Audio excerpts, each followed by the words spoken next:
Hello everyone, welcome back to Learniverse. Today we will be exploring an important topic in C, control statements, if else and switch. By the end of this video, you will understand their purpose, syntax, use cases and even see how to use them in a real world example. Let's get started. So let's understand what are control statements. Control statements are used to control the flow of execution in a program. It allows decision making and execution of specific code blocks based on certain conditions. There are two main types C, with respect to control statements, if else and switch. Now let's understand if else statement. It is used for decision making based on certain conditions. Here you can see the syntax.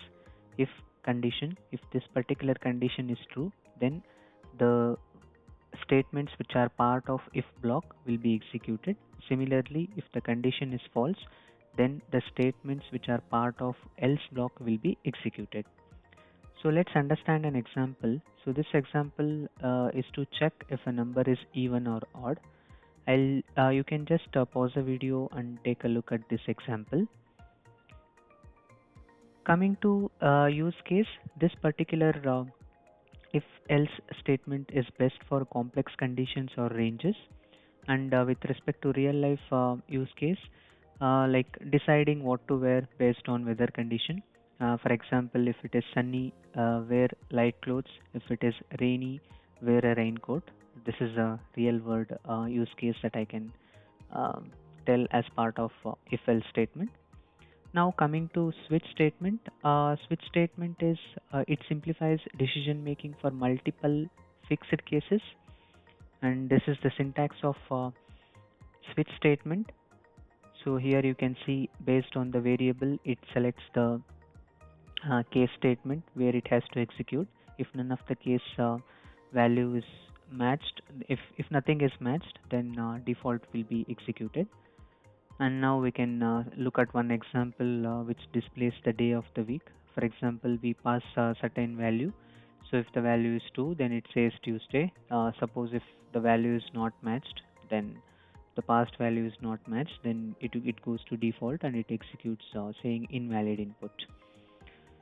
And coming to use case, it is ideal for multiple predefined values to match. And coming to real world example or real life example, it's like a train timetable. You take specific actions based on fixed times.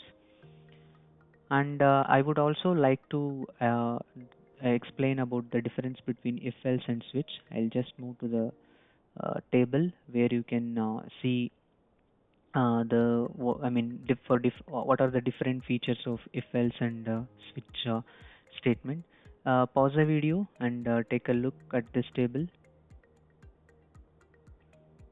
Now I'll also like to explain about a real world example with respect to menu driven program. It is a combination of both switch as well as if else statement. Here you can see there are certain printf statements. I mean, what it will be like a menu display, and then we are getting the choice of the user, and also we are getting the numbers from the user.